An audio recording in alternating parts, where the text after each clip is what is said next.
Merci beaucoup.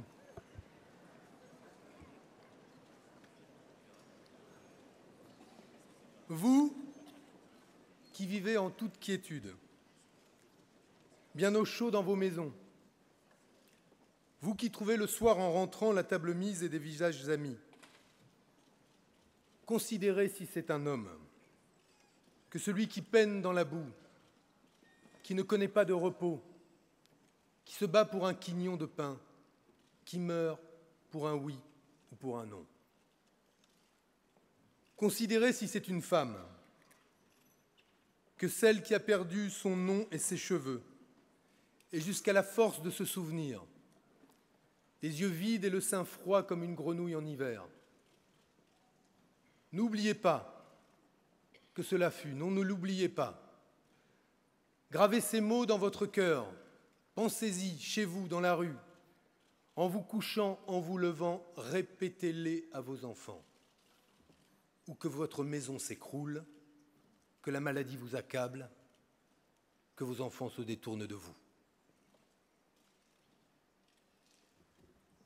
Tout était écrit, tout figurait sous nos yeux depuis des décennies dans ce poème écrit par Primo Levi. Si notre maison commune, le civisme, l'altruisme, les piliers de notre société s'écroulent, si notre jeunesse se détourne de nous et du monde invivable que nous lui préparons, si demain la peste s'abat sur la République, ce sera parce que nous avons oublié collectivement notre humanité, au point que des millions de femmes et d'hommes ont perdu l'espoir.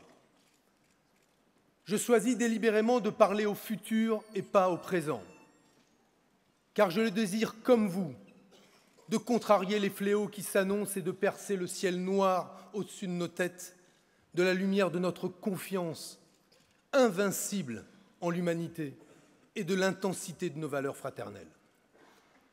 Mais cela n'empêche pas la lucidité. Nos sociétés se sont déshumanisées et la France est en ce moment même éclatée. Éclatement territorial entre sanctuaires de riches et ghettos de pauvres, entre centre-ville, banlieue, périphérie et monde rural. Ségrégation scolaire dès la naissance, puis à vie entre diplômés et non diplômés, triés, jetés par Parcoursup comme on sélectionne les bêtes à la foire.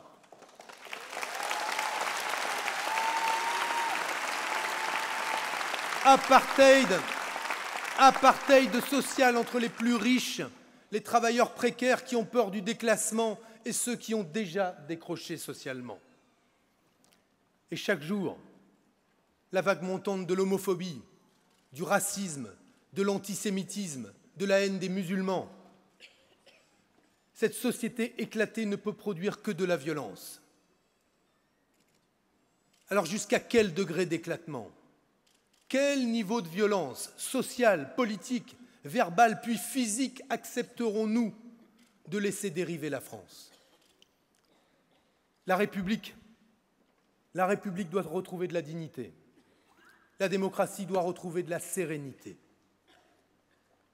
Et ce président, qui a toujours le mépris aux lèvres, le prétentieux de la République, doit enfin comprendre,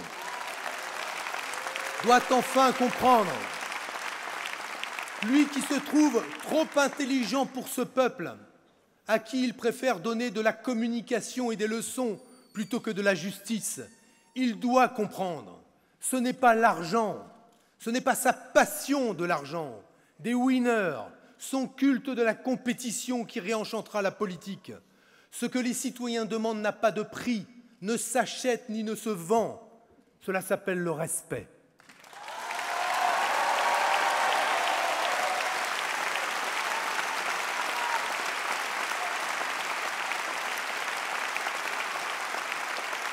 Et puisque je parle de violence et de respect, je le dis parce que c'est ma conviction profonde et un mal de notre époque, je n'accepte pas la façon dont sont traités les journalistes dans notre pays.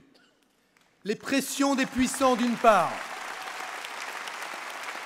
les insultes dans la rue et les huées dans les meetings politiques, tout cela montre à quel point notre démocratie est malade Et nous porterons au niveau européen et national une législation de protection des journalistes, mais aussi des lanceurs d'alerte, pour que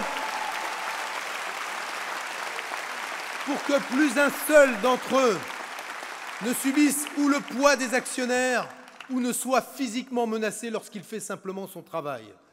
Je veux le dire avec fermeté, on peut parfaitement critiquer le travail de la presse, c'est le débat démocratique.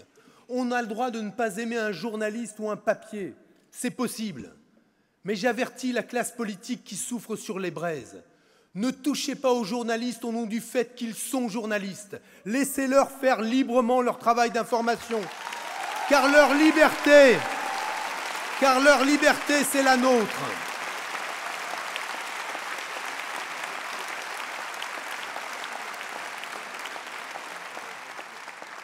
Surtout, et je veux insister sur ce point, la violence se propage quand le monde décrit, dépeint dans les discours des élites économiques, n'a plus aucun rapport, plus aucun lien avec le réel de la vie des citoyens. Dans leurs discours, écoutez-les, le malheur lui-même devient acceptable parce qu'il est virtuel. Nous sommes chaque jour confrontés à des chiffres si grands dans leurs discours qu'ils finissent par nous écraser. 1% des hommes détient 80% de la richesse mondiale. 2 000 milliards de dettes financières en France, pourtant 80 milliards d'évasion fiscale par an. Éric Pliez le disait tout à l'heure, 120 millions de pauvres en Europe. 400 000 morts dans l'Union européenne à cause de la pollution de l'air. 12 millions de Français en précarité énergétique. Je pourrais égrener des chiffres tout aussi fous, gros, impressionnants que cela. Mais dans leur bouche, ces chiffres ne sont pas des faits. Il n'y a aucune personne derrière ces chiffres. Il n'y a aucun drame.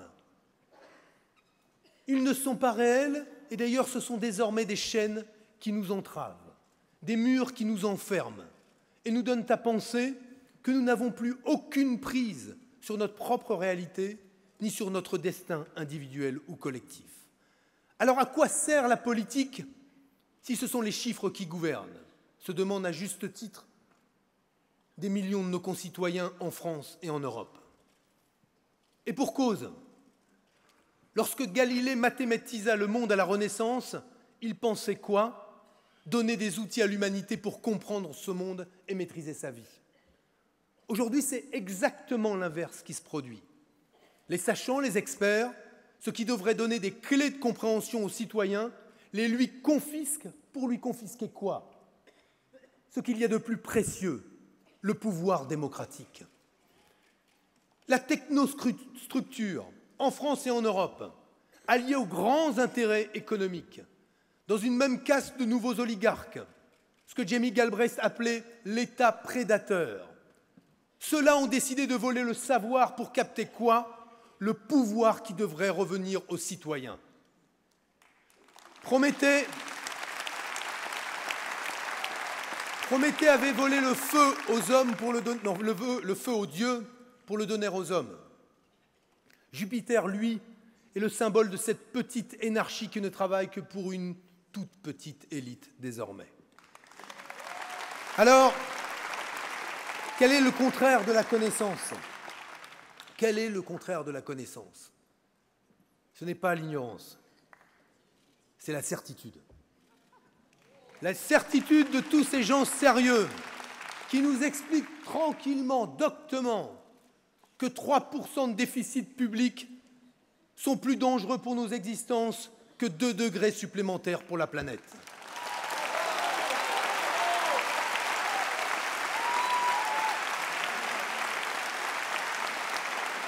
Ces experts économiques qui, quand des milliers de chercheurs scientifiques démontrent que l'humanité risque de s'éteindre, nous expliquent qu'il faut d'abord gérer la dette financière. D'abord la dette financière. Le climat, on verra après. Et qui ne comprennent pas que, pour savoir si ce monde sera encore vivable demain. Nous préférons tout simplement consulter un thermomètre plutôt que ces brillants astrologues qui n'ont su prédire aucune des crises qu'ils ont provoquées eux-mêmes.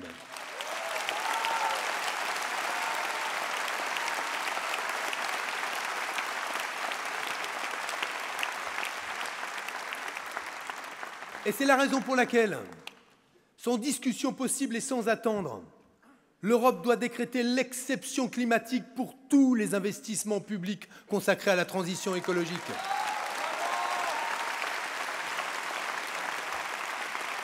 Je défendais déjà cette proposition lors de l'élection présidentielle, mais le système totalement hermétique au sommet des institutions européennes comme françaises nous a encore fait perdre 2 ans sur ce terrain-là.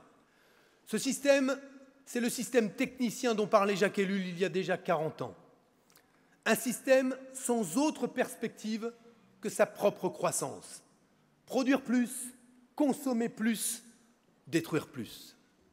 Un système qui aliène l'homme et la nature, sans aucune considération du bien-être des citoyens, sans aucun contrôle démocratique de leur part, sur lequel même les plus fameux experts n'ont plus de prise, un monde chiffré, bientôt livré aux algorithmes, que plus personne ne comprend. Alors dans ce monde, comment ne pas voir, comment ne pas comprendre que beaucoup de citoyens soient perdus, perdus dans des vies éclatées, perdus mais pas dupes du tout, parce que chacun pressent, expérimente déjà que derrière les algorithmes de la finance internationale, il y a l'ubérisation. Qu'est-ce que ça veut dire l'ubérisation? L'appauvrissement extrêmement concret de nos vies, de nos métiers, de nos emplois. Et puisque des gens sérieux aiment les chiffres, nous allons leur en donner pour illustrer justement cet appauvrissement. Parce que oui, et citons-les et nommons-les, name and shame, comme on dit aux États-Unis. Derrière les profits titanesques d'Amazon, il y a quoi? Il y a l'ouvrier en burn-out transformé en robot ou en esclave. Mais pas besoin d'aller chercher une entreprise américaine. Vous connaissez la banque du monde qui change? La jolie petite banque verte qui vante le positive banking. 12 milliards d'euros investis dans les énergies fossiles dont le charbon, c'est-à-dire autant de forêts, d'espèces végétales, animales qui disparaissent, autant de degrés de plus pour le réchauffement climatique. Merci BNP Paribas.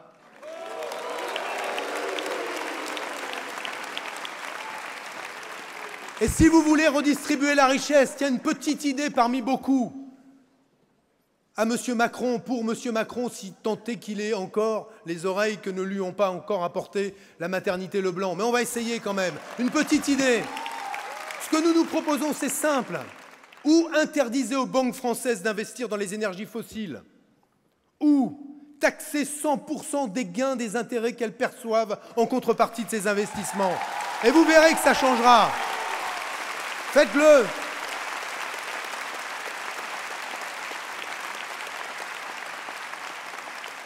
Alors oui, derrière les 50 000 postes de fonctionnaires supprimés par M. Macron, il y a qui? Il y a quoi? Il y a l'infirmière qui doit faire 20 heures de garde et changer 80 patients toute seule. Il y a aussi l'enfant de Seine-Saint-Denis qui, du primaire à la terminale, retenez bien ce chiffre, passera au total 1 année entière de sa jeune vie sans professeur à cause du manque d'effectifs. Oui, derrière les milliards de cadeaux fiscaux aux plus riches, il y a l'étudiant qui perd les APL, le retraité qui paye de la CSG en plus, le travailleur qui perd sa ligne de chemin de fer et en même temps voit son carburant augmenter. Alors ce président kérosène qui préfère ceux qui se baladent en jet privé à ceux qui doivent prendre leur voiture pour aller travailler, est aujourd'hui violemment confronté à l'irruption du réel. Et que voyons-nous? Que voyons-nous avec les Gilets jaunes comme ailleurs avec Occupy Wall Street ou comme avec Mohamed Bouazizi, ce jeune marchand de fruits qui déclencha les révolutions arabes en s'immolant de désespoir face à la vie chère? Que voit-on? Des citoyens qui disent « Pourquoi consentir aux règles communes, à l'impôt commun, puisque nous sommes oubliés de tous ?» Assez de ces élites hyper connectées entre elles, mais déconnectées de nous, qui ne comprennent rien à la réalité violente, à l'injustice sociale, fiscale, permanente, à la faim qu'elle nous impose. Assez. Et l'image qui me vient est celle du fracking, cette technique de fracturation hydraulique, des élites voraces, prêtes à fracturer le sol, à l'abîmer, à l'épuiser pour épuiser leur richesse, et qui s'étonnent de voir surgir en retour la flamme et l'explosion.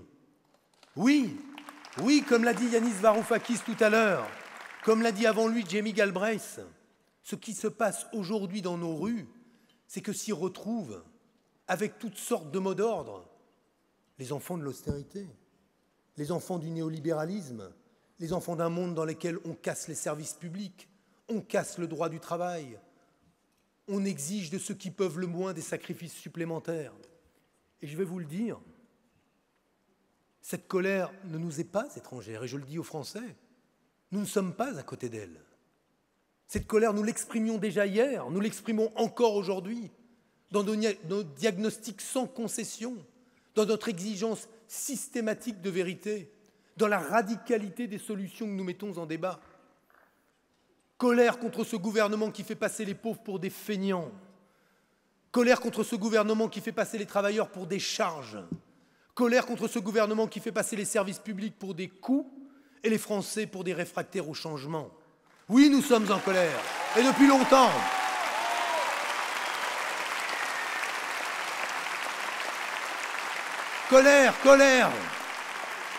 Colère contre ce gouvernement qui fait de l'écologie un bouc émissaire alors qu'il y a urgence climatique. Quelle honte! Mais quelle honte d'avoir ainsi massacré ce qui est au cœur de notre communauté de destin. Quelle honte d'avoir ainsi opposé écologie et social alors que l'écologie, c'est le social.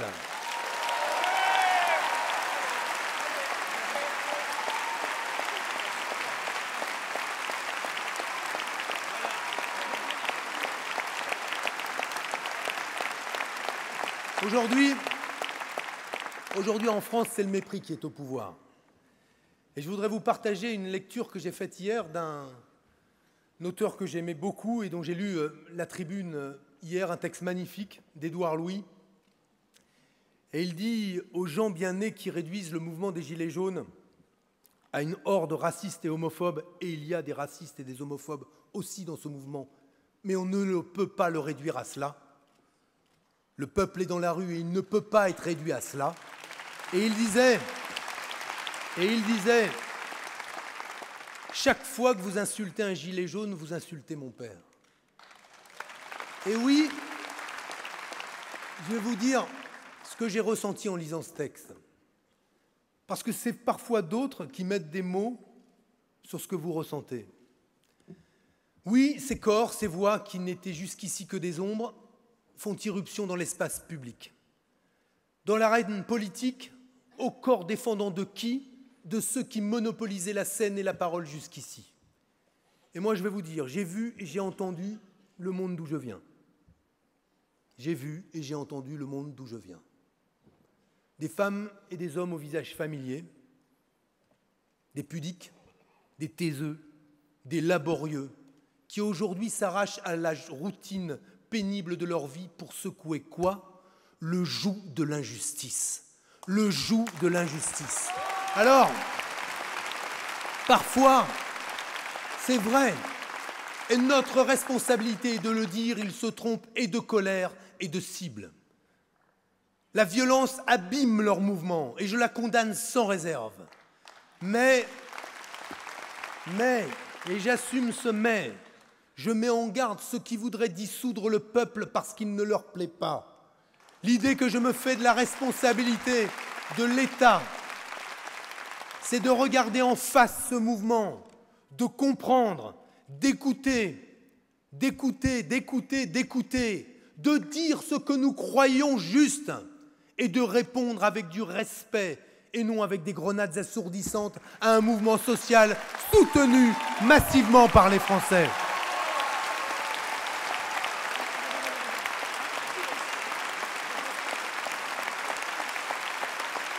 Mais la gauche,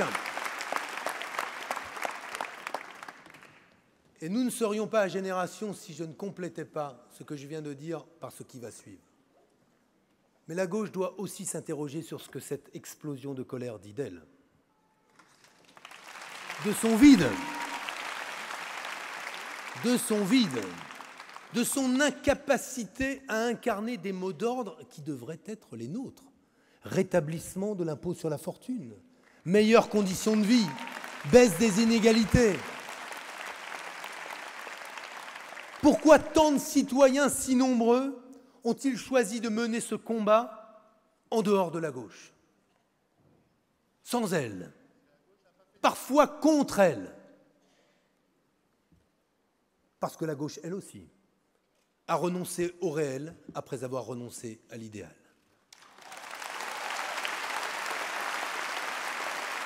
Et j'irai plus loin. La République vit une crise grave et on la vit presque heure par heure. Une crise grave parce que la gauche a disparu. Si elle vacille, si elle est unijambiste, c'est qu'il y a un scénario manquant aujourd'hui, celui de la gauche. Depuis 200 ans et le vote sur la mort du roi, notre pays débattait dans la clarté entre la droite et la gauche. Mais depuis des années, l'oligarchie et la technocratie ont chassé les idées du pouvoir, ont désidéologisé la politique pour asseoir leur emprise. Plus rien ne serait de droite ou de gauche. Tout serait efficace ou inefficace. Et la gauche s'est perdue à force de n'être que gestionnaire, supplétive des forces de conservation d'un système injuste. Regardons la réalité en face.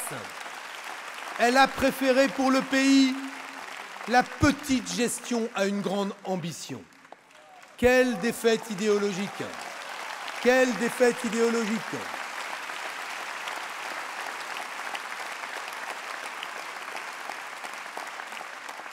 Alors, pas toute la gauche, allez-vous me dire. Bien sûr, pas toute la gauche, sinon on ne serait pas là. Mais moi, je préfère regarder la réalité en face que de plonger ma tête dans le sable et de rester dans le déni en considérant que tout ce qui arrive n'a rien à voir avec ce qui a été fait avant, n'a rien à voir avec les mots qui ont été utilisés, n'a rien à voir avec les lois El Khomri qui ont désespéré le monde du travail, n'a rien à voir avec la déchéance de nationalité qui ont désespéré les citoyens, n'a rien à voir avec le CICE qui a détourné 40 milliards vers les entreprises et les dividendes, alors qu'ils auraient dû aller vers les salaires, les travailleurs et la transition écologique. Quelle défaite idéologique! Quelle défaite idéologique! Et j'espère que ceux qui doivent entendre cela n'ont pas les mêmes oreilles que M. Macron et qu'ils entendent que nous regardons la réalité en face. Les défaites idéologiques comme l'incapacité à avoir le cœur qui se soulève devant la montée de la pauvreté et des inégalités dans ce pays. Cette indifférence, elle a parfois été aussi dans les mots d'une certaine gauche. Alors, je devrais prendre garde quand même en disant tout cela, parce qu'il suffit que je dise ce soir solidarité, il y a des commentateurs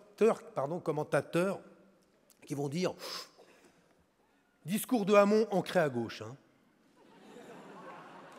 Si je dis égalité, discours très à gauche de Hamon ce soir. Et alors si je dis fraternité, oulalalala, discours, mais alors très très très à gauche de Hamon.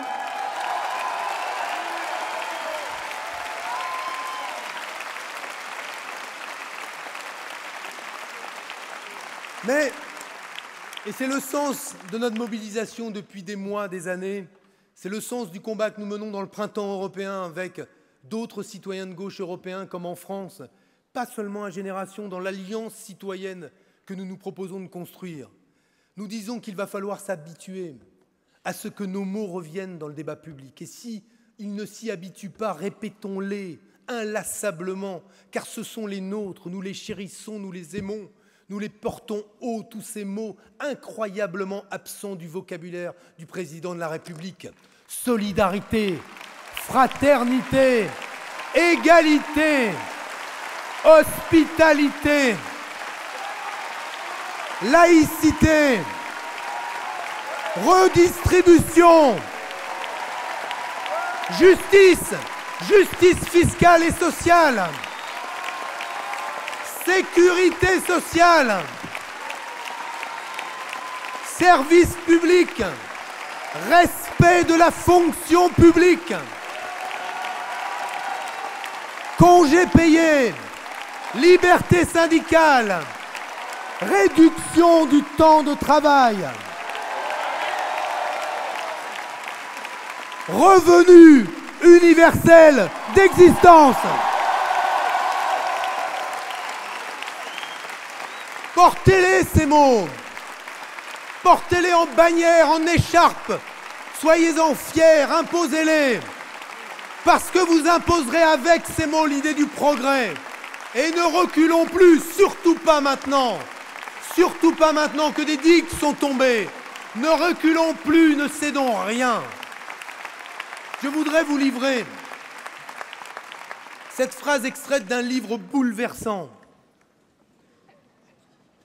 Un livre bouleversant, Le Lambeau, écrit par Philippe Lançon, rescapé de Charlie Hebdo. Écoutez ces mots. Ce n'est pas parce que tant d'hommes sont des nullités égoïstes et vaniteuses que Nina va cesser d'aimer. Ce n'est pas parce que la gauche trahit le peuple que Nina va finir comme tant d'autres à droite. Il y a des millions de Nina dans notre pays, à commencer par cette salle. Des millions de Nina à ne pas vouloir laisser la déception de ces dernières années, des renoncements, des trahisons, recouvrir leur espoir du long manteau du découragement. Alors, devant le mouvement des Gilets jaunes aujourd'hui, moi j'ai depuis le début refusé toute récupération. Parce que rien ne peut me paraître plus abject aujourd'hui en politique que l'empathie feinte, que le trucage de ceux et celles qui pensent toujours à leur petite pomme, à leur image et jamais aux réalités portées par ces hommes et ces femmes aujourd'hui qui protestent. Et face à ceux qui d'un côté créent la misère, Macron, face à ceux qui exploitent la colère, et ils sont nombreux, et cherchent à exploiter cette colère en chevauchant le tigre avec le seul espoir que ce tigre les conduise où? À la place de Macron. Eh bien, notre responsabilité, celle de la gauche, elle est de proposer une vision d'avenir à ceux qui désespèrent, sans oublier aussi ceux qui espèrent. Le devoir de la gauche n'est pas de jeter de l'essence sur la colère. Si nous voulons vraiment l'après-Macron et l'après-Carbone, alors nous voulons remettre le progrès au pouvoir. C'est notre devoir, c'est l'espoir.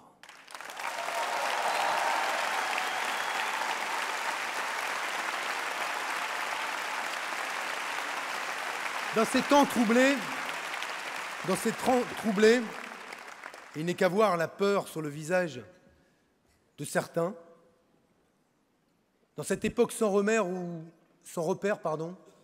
humanistes, droits de l'hommistes sont devenus des insultes au pays des droits de l'homme, parler d'espoir suscitera forcément des ricanements. L'espoir, cette affaire d'idéaliste, d'utopiste.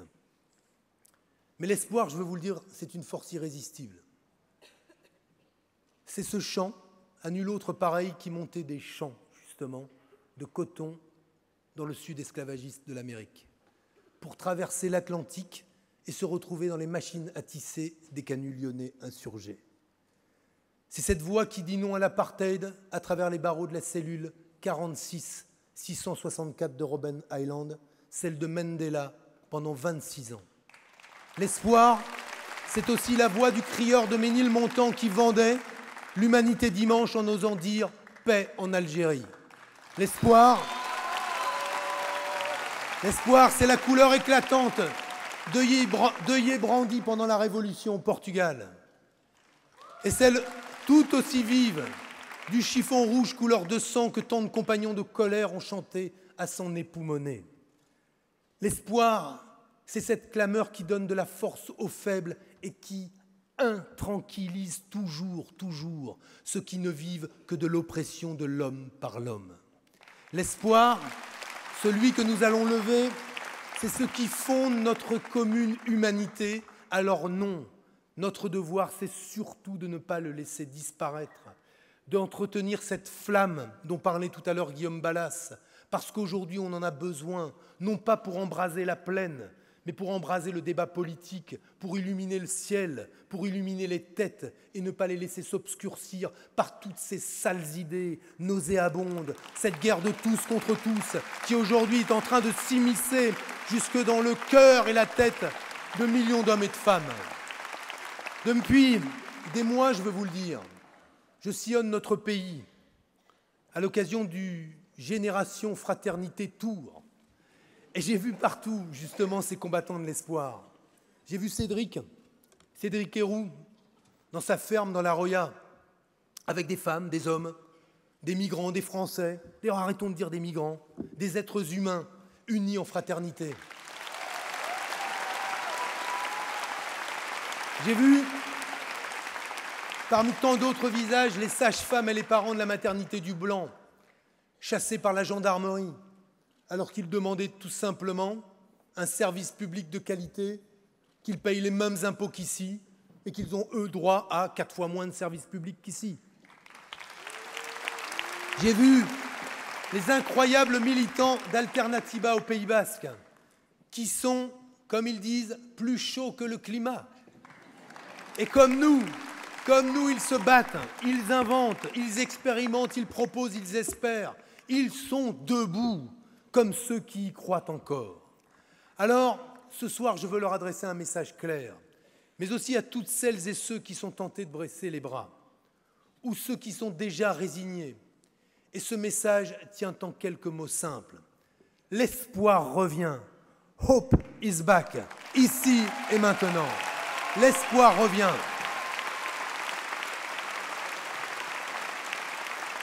Nous ne baisserons pas la tête.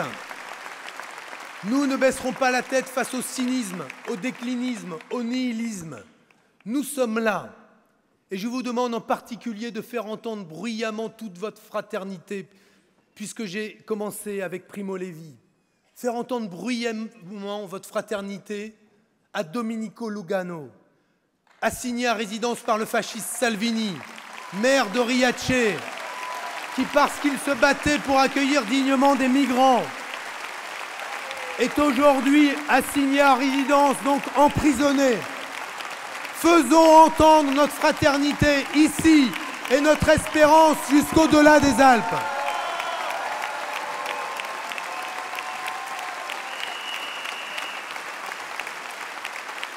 Les fascistes mentent. Les fascistes mentent. Le choc des civilisations prédit par Huntington entre les cultures du monde n'aura pas lieu. En revanche, au niveau mondial, il y a un choc. Ce choc entre les femmes et les hommes de progrès et ceux qui veulent nous entraîner dans la grande régression. Il y a dans la mondialisation, comme ici dans notre pays et en Europe, un combat entre les partisans d'un monde civilisé, régulé, les citoyens d'un monde soucieux du commun, du vivant, de la démocratie, épris de justice, et les tenants d'un monde barbare, sans autre règle que la guerre de tous contre tous.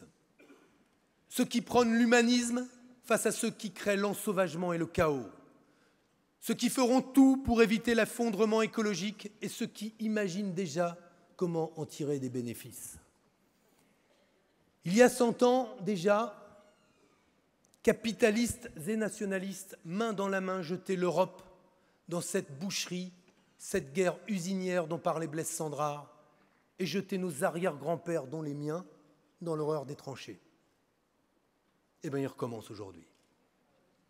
Ils recommencent aujourd'hui. Les nationalistes, les fascistes, les identitaires ne sont pas aux portes du pouvoir, ils sont au pouvoir.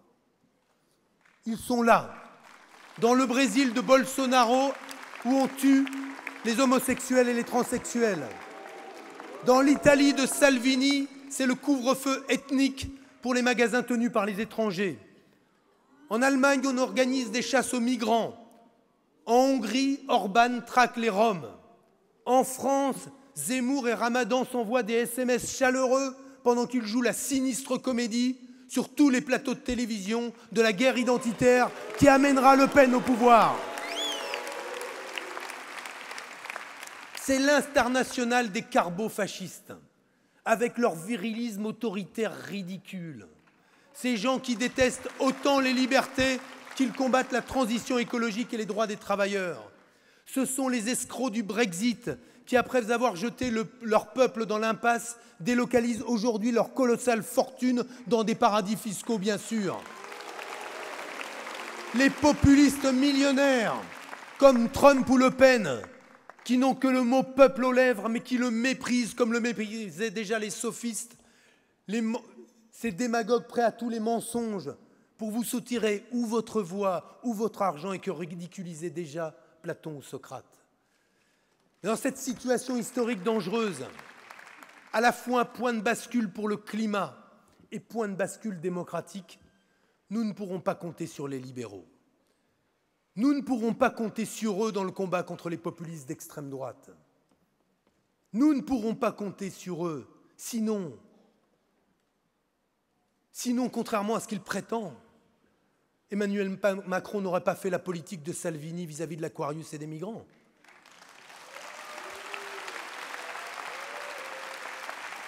Emmanuel Macron n'est pas l'adversaire de Salvini. Il n'est pas l'adversaire de Madame Le Pen. Il n'est pas un rempart. Il est aujourd'hui leur complice objectif.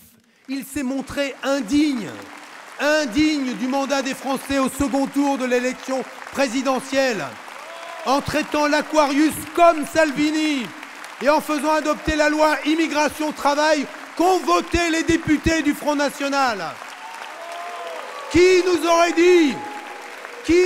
dit que le Front National voterait les lois Macron quand celui-ci nous appelait aux urnes pour faire barrage à Le Pen? Je l'ai dit 100 fois et je le répète. Que moi j'y ai appelé, ça n'est pas grave.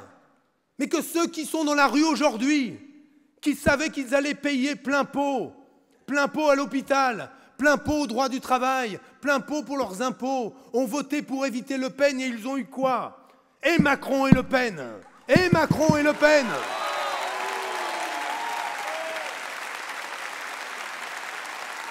Sur les migrants, ça me désole à en pleurer. Mais oui, nous n'avons été ni à la hauteur de notre histoire, ni à la hauteur de notre Constitution, ni à la hauteur de la Déclaration des droits de l'homme, ni à la hauteur de tous ces discours qui nous arracheraient des larmes que nous faisait Emmanuel Macron pendant la campagne présidentielle au second tour pour nous demander d'aller sauver la République. Qu'en a-t-il fait le jour où il a fermé le port de Marseille, refusé le pavillon français à l'Aquarius? Qu'en a-t-il fait? Qu'en a-t-il fait? Qu'en a-t-il fait quand il a refusé d'écouter? Quand il a refusé d'écouter ceux qui se plaignaient de la vie chère, quand il a refusé de prendre dans les mains d'une retraitée en lui disant « Ne vous plaignez pas, il faut arrêter de se plaindre ». Oui, il a sali les principes de la République. Il a refusé d'être à la hauteur du mandat qui lui était donné. Alors on tente, et on va tenter encore de nous enfermer dans le match truqué, pipé, entre nationalistes et libéraux, comme l'an dernier. Un vote sondage, un vote chantage. Interrogez-vous d'ailleurs sur l'utilité de votre vote la dernière fois. Le fameux vote utile en faveur de celui qui a gagné ou de ceux qui vous annonçaient être la plus belle des oppositions. Utile, hein? Non, ça n'a pas été utile. Parce que le vote sondage, c'est un vote chantage. M. Macron se présentait comme le nouveau monde. Mais il faut mettre un nom sur le mal qui nous ronge depuis 30 ans et dont il n'est que l'énième avatar. C'est la révolution néolibérale qui met notre société à bout de souffle et désormais à bout de nerfs. Il faut donc nommer, disséquer, extirper le problème. Avec ces stratégies de division, de mise en concurrence des travailleurs les uns contre les autres, c'est le système néolibéral qui conduit à l'éclatement social, qui prépare les esprits à quoi ?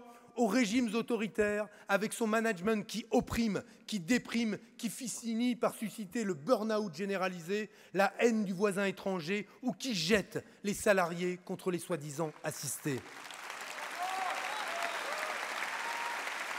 Alors nous devons imposer le scénario qui manque, le scénario positif de la grande gauche écologiste et européenne, dans cette élection qui vient, où tout n'est pas écrit d'avance, comme on voudrait nous le faire croire. Nos propositions seront celles de la grande bataille idéologique, mais aussi celles du grand mouvement du parti de tous les jours de la vie que nous sommes, de l'alliance citoyenne que nous allons porter. Et je veux le répéter, je ne supporte plus, moi, la négativité qui contamine désormais toute notre démocratie. Allez chercher celles et ceux qui veulent à nouveau s'engager et voter pour. Vous vous souvenez? Votez pour.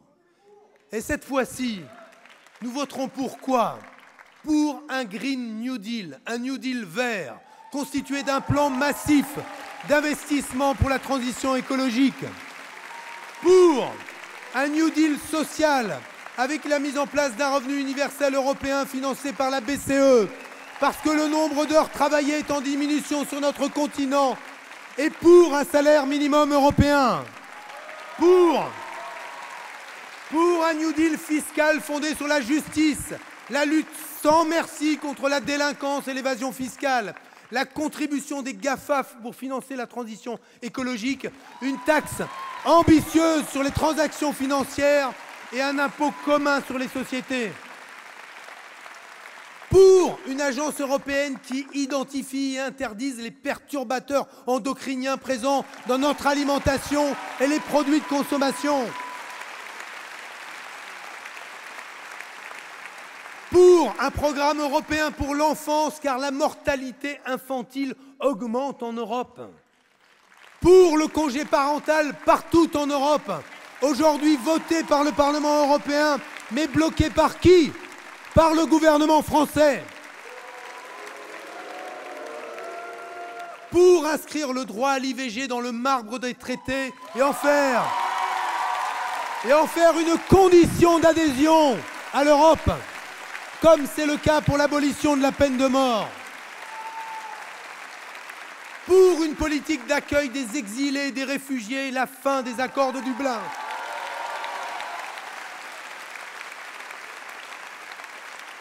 Pour un renforcement de la législation européenne contre les lobbies.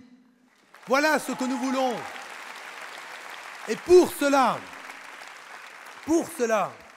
nous assumons la renégociation des traités. Il le faudra. Et nous serons d'autant plus exigeants que nous aimons l'Europe.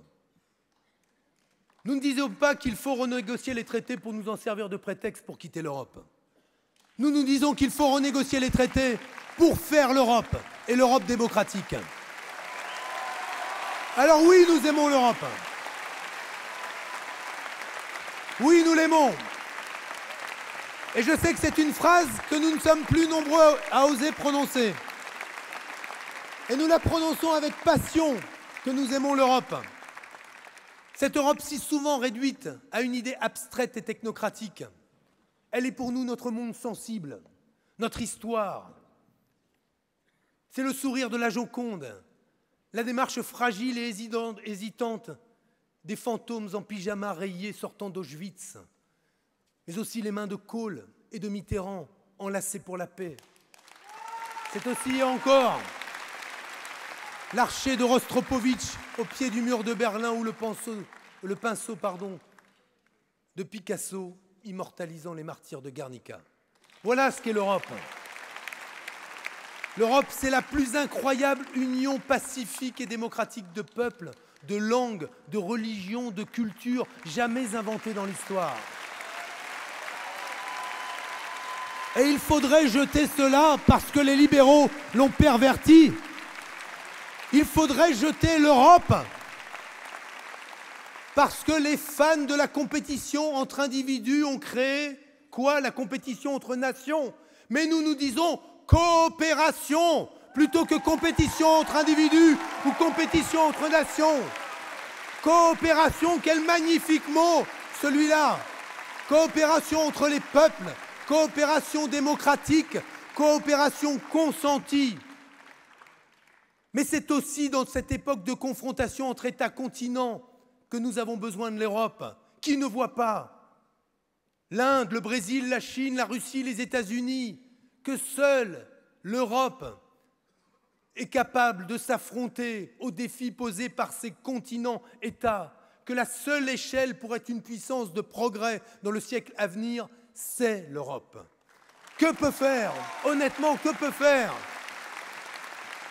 Que peut faire la France seule face au dérèglement climatique ou à l'emprise des GAFA sur nos vies? Que peut faire la France? Mais j'ai confiance que l'Europe, qui signifiait la paix pour nos parents, la promesse de prospérité pour ma génération, a déçu. Trop de citoyens ne considèrent plus qu'appartenir à l'Europe peut améliorer leur existence. Et c'est même souvent l'inverse. Ont-ils tort? Non, ils ont raison. Les plus jeunes, les générations nées après la chute du mur, ont besoin, et nous tous avec, d'une nouvelle frontière, d'un nouvel horizon commun, ce dont parlait tout à l'heure Salah Amokran. Et comme Kennedy emmenant les Américains sur la Lune, nous devons nous mobiliser pour un objectif commun. Mobilisons-nous sur quoi? Et mobilisons les énergies européennes sur quoi? Mobilisons toutes nos énergies, nos scientifiques, nos ingénieurs, nos ONG, nos associations, nos entreprises, nos écoles, nos universités, les citoyens, vers le scénario écologique négawatt, c'est-à-dire l'économie décarbonée. C'est un bel objectif. La nostalgie d'hier, les solutions héritées du XIXe siècle et de la révolution industrielle ne peuvent pas être l'avenir décarboné. Nous avons un besoin vital d'Europe pour tenir tête à Trump, à la Chine et aux pétromonarchies du Golfe. Parce qu'il ne faut pas mentir avec l'illusion souverainiste. On ne changera pas le climat entre Lille et Marseille quand la moitié de la biodiversité mondiale est menacée de disparaître d'ici 2080. C'est une illusion. C'est une illusion.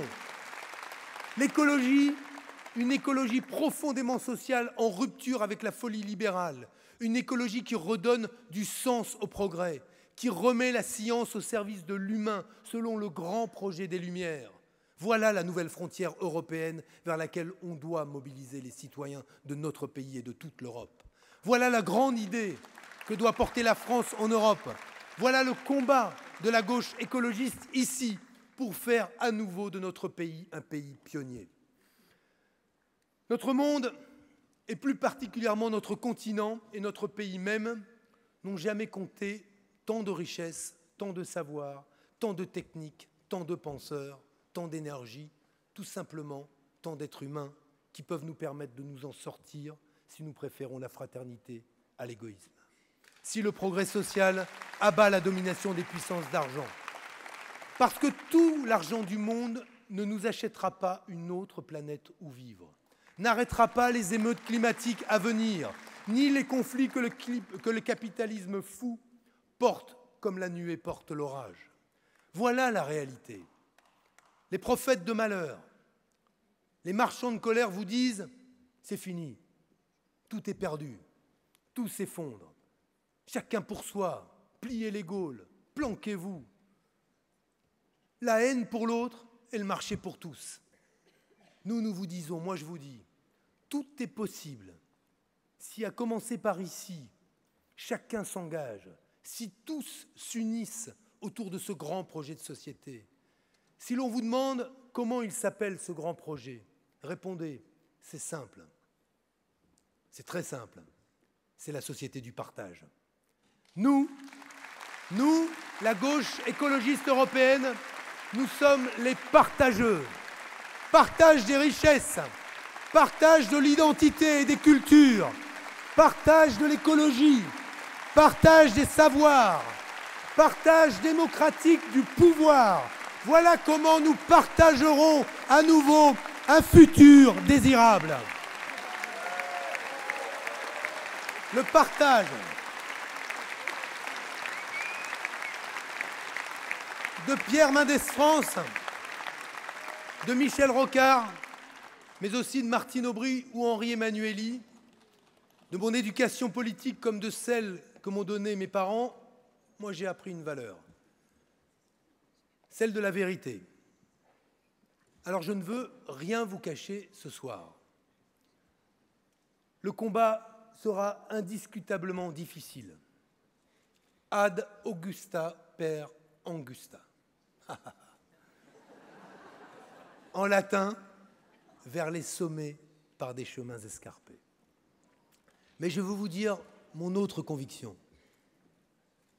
Si vers des sommets et par des chemins escarpés, la bataille sera difficile, à la fin, nos passions positives l'emporteront, nos idées radicales s'imposeront, nos valeurs gouverneront. C'est le mot qui les effraie le plus. L'idée que les citoyens puissent, rendez-vous compte, reprendre le pouvoir qui leur appartient.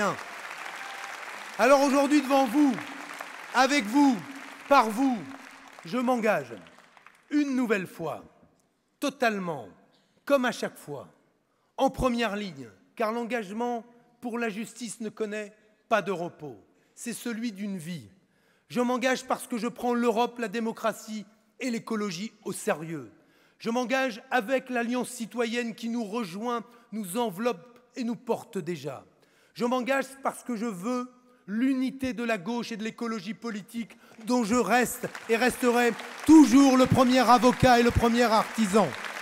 Par conviction et par réalisme. Je m'engage parce que le compte à rebours climatique et le compte à rebours démocratique disent à toutes celles et ceux qui partagent déjà un projet commun, unissez-vous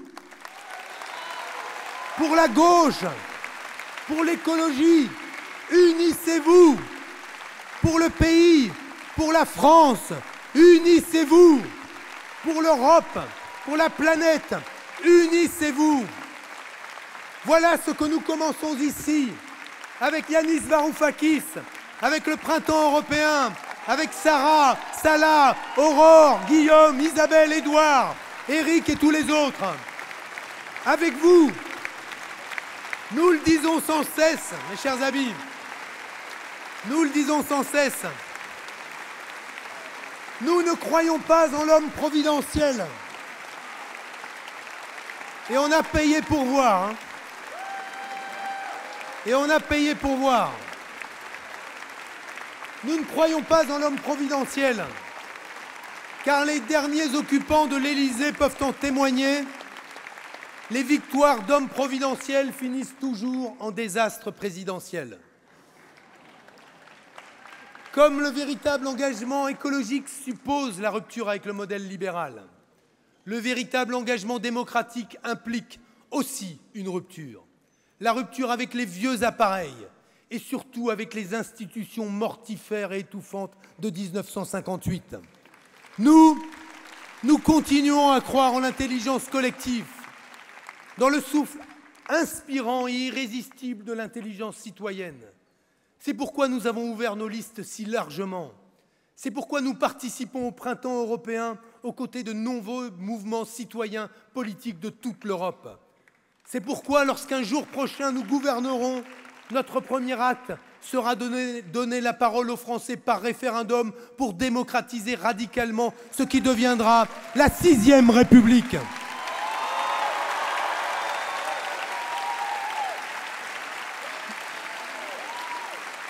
Notre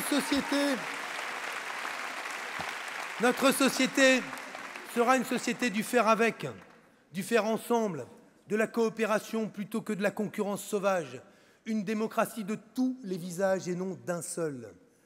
Quand on aime la France, cette nation qui rayonne dans le monde, parce que, comme l'explique l'historien Patrick Boucheron, chaque nation, chaque idée, chaque mouvement du monde a justement un jour ou l'autre choisi la France pour rayonner et battre plus fort. Quand on aime la France donc, on ne peut pas la voir ainsi déchirée sans une souffrance intime, personnelle. Et moi, je ne m'y résigne pas. Et je vous dis, face aux petites épicières et épiciers de la colère, je suis plus déterminé que jamais à réconcilier notre peuple par la fraternité et par l'espoir. Et je sais que vous l'êtes aussi. Une force doit se lever dans ce pays et c'est la gauche qui peut rétablir la concorde dans la République. Alors, puisque ceux qui disaient « En marche » n'ont de cesse de laisser les citoyens au bord de la route, répondons-leur que nous marcherons toujours ensemble. Marchons ensemble et non plus séparément. Marche pour le climat et contre la vie chère, parce que notre écologie est sociale. Marchons ensemble, main dans la main, Françaises et migrants, solidaires dans une Europe dont la Méditerranée ne sera plus le cimetière. Marchons ensemble, lycéens frappés par ce pouvoir et enseignants méprisés par lui. Marchons ensemble et que se retrouve celui qui se sent oublié au pied de sa barre d'immeuble et celui qui se sent oublié au bout de son champ. Marchons ensemble, celui qui n'est rien, comme ils disent, et celui qui a peur de tout perdre. Marchons ensemble, toutes croyances, toutes origines, toutes générations confondues. Ne les laissons plus nous diviser, ne les laissons plus nous arrêter. Marchons ensemble, marchons ensemble, marchons ensemble. Et au bout du chemin,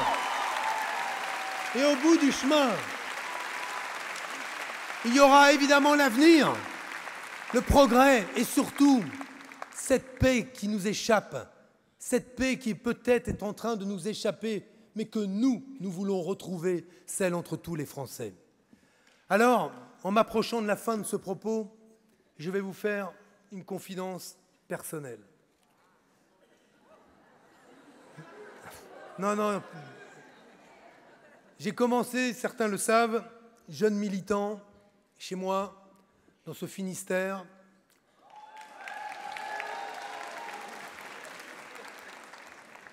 où l'on aime beaucoup l'Europe, où l'on aime d'ailleurs tant l'Europe, peut-être parce que c'est ce petit bout de terre, sur ce petit bout de terre, que naît cet immense continent et qu'il s'ouvre au monde.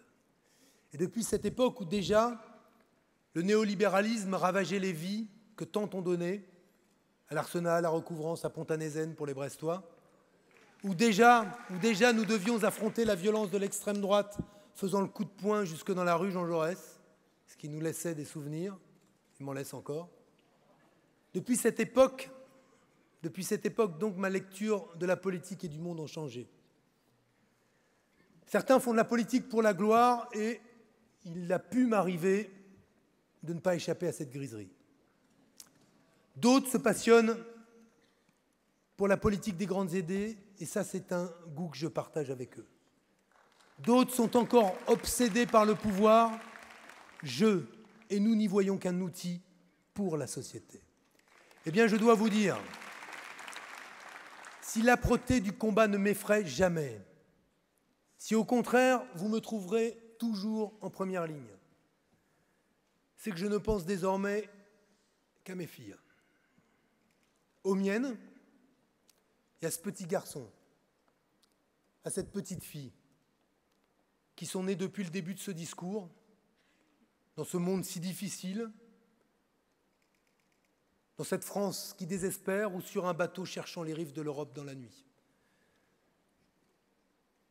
Je ne pense qu'à nos enfants et aux enfants de nos enfants. Je pense à leur avenir, bien sûr, mais je pense surtout à leur jugement sévère si nous ne faisons rien. Le rôle des gouvernants, ça n'est pas de regarder le monde à hauteur de pavé,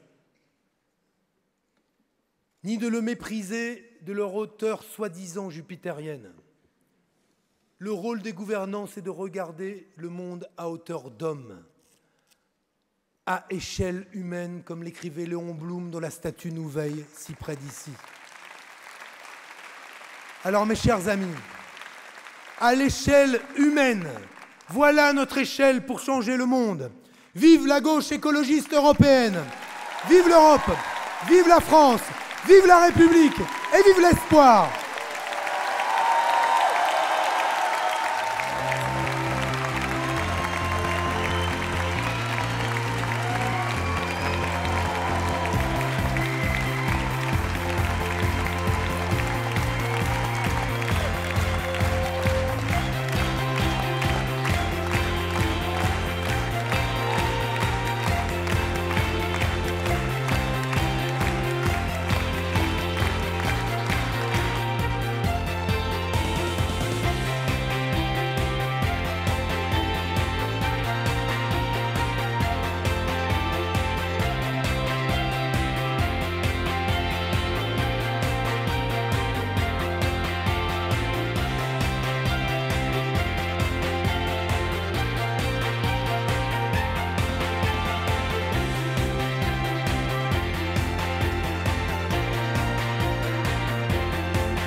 L'espoir revient, l'espoir est de retour. Merci à tous pour votre participation à ce meeting ce soir avec Benoît Hamon, avec Yanis Varoufakis, avec nos députés européens.